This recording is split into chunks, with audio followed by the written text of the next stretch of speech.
Dialog tersebut menimbulkan dua akibat. Pertama, para penentang yang hadir pada acara tersebut, di antara mereka yang tidak meyakini kewafatan Isa Al-Masih, menjadi goyah dengan akidah masih hidupnya Al-Masih, dan secara individu mereka mulai menelaah dan mempelajari Ahmadiyah. Kalangan tersebut menghendaki supaya diadakan acara dialog seperti itu, supaya hakikat sebenarnya dapat terungkap. Mereka menghendaki dua pilihan, yakni tetap pada keyakinan lama mereka, yakni hidupnya Isa Al-Masih, atau merubah keyakinan tersebut sama sekali. Walhasil, bagaimana supaya pergolakan ini lenyap? Akibat kedua adalah para penentang yang yakin terhadap siksaan jasmani, seketika itu juga meluapkan seluruh emosinya, sebagaimana beberapa kerabat Haji Mahmud Ahmad Sahib mengajak beliau dengan alasan ingin berdialog hanya dengan beliau saja. Haji Sahib diajak ke rumahnya, lalu dipukuli dan dipaksa untuk keluar dari Ahmadiyah. Mereka pun menyebarkan pengumuman yang isinya menyebutkan bahwa beliau telah murtad dari Ahmadiyah. Setelah berhari-hari, dengan sulitnya Pak Haji meloloskan diri, lalu kembali. Setelah itu, beliau menceritakan apa yang telah terjadi. Saya berangkat ke kediaman kepala daerah dengan mengajak serta Haji Mahmud Sahib. Saya meminta izin kepada beliau untuk menyampaikan undangan dialog kepada seluruh ulama di negeri ini, dan dialog ini harus terbuka. Kepala daerah mengizinkannya. Lalu saya sebarkan selebaran kepada segenap para ulama. Selain memasang pengumuman tersebut di berbagai tempat penting, mengirimkannya juga kepada para ulama ternama melalui pos.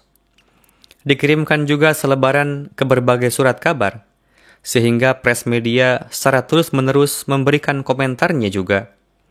Kondisi para ulama saat itu sedemikian rupa, sehingga ketika para penentang mendatangi mereka dan mengatakan, "Tuan, pengaruh Rahmat Ali hari demi hari semakin bertambah. Terimalah tantangan dialognya dan kalahkan hingga jera, dan tidak mampu untuk memperlihatkan wajah lagi." Para ulama menjawab, "Kita akan berdialog, dan itu pasti. Namun entahlah, Rahmat Ali tidak membuat persyaratan dialog." Di sisi lain, para ulama tersebut menekan kepala daerah untuk mengusir Rahmat Ali dari negeri ini dengan cara apapun. Jika tidak, mereka mengancam akan terjadi pertumpahan darah. Ketika kepala daerah menanyakan kepada mereka perihal dialog, mereka mengatakan bahwa mereka tidak akan berdialog.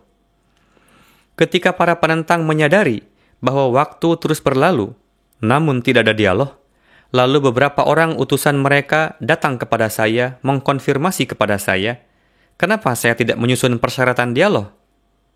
Saya jawab, tidak ada persyaratan dari saya untuk dialog.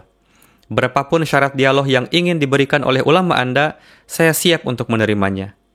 Mohon Tuan aturkan supaya mereka mau berdialog. Saya siap.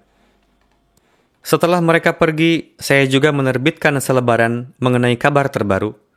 Sekarang, para ulama mereka mendapatkan alasan baru dengan mengumumkan bahwa pemerintah beranggapan jika ada dialog, maka akan terjadi kekisruhan. Untuk itu, pemerintah tidak mengizinkannya. Yang dimaksud pemerintah oleh para ulama itu adalah kepala daerah. Para penentang itu mendatangi untuk mengkonfirmasi kepada Pak Kepala Daerah. Mereka mengatakan, "Mohon Tuan jangan mengeluarkan larangan resmi untuk diadakannya dialog tersebut. Biarkan kami yang bertanggung jawab untuk keamanan publik."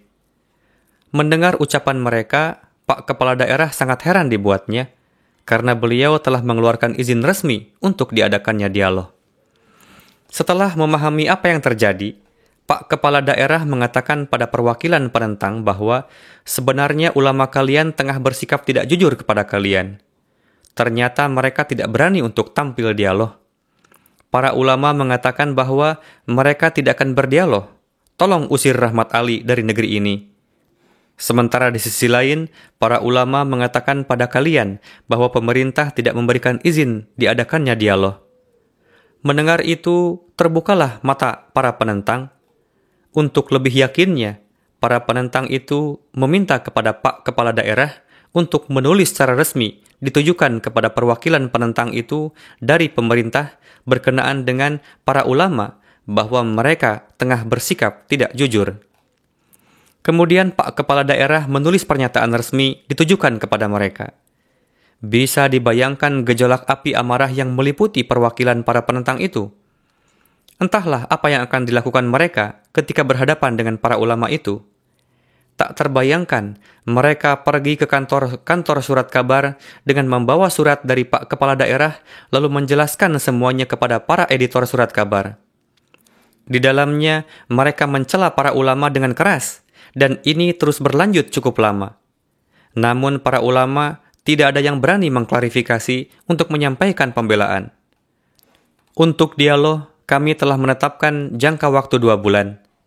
Pada periode tersebut, silahkan para ulama memilih waktu yang dianggap sesuai untuk berdialog di antara 3 hari. Waktu itu terus berlalu, dan meskipun kami berkali-kali mengingatkan para ulama, namun tidak ada yang tampil untuk berdialog. Sampai-sampai tersisa 3 hari dari jangka waktu tersebut. Kami telah membuat panggung dan setiap hari mulai memberikan ceramah 4 jam secara terus-menerus. Orang-orang datang untuk menyimak dengan antusias. Mereka menyimak dengan khidmat ceramah-ceramah yang kami sampaikan. Pada hari ketiga, beberapa penentang dari antara hadirin melontarkan keberatan, namun dapat dijawab dengan memuaskan. Jika dilihat dari jenis keberatan dan cara yang digunakan oleh orang-orang yang melontarkan keberatan, dapat diketahui secara jelas bahwa saat ini penentangan telah berakhir hanya dalam corak penentangan.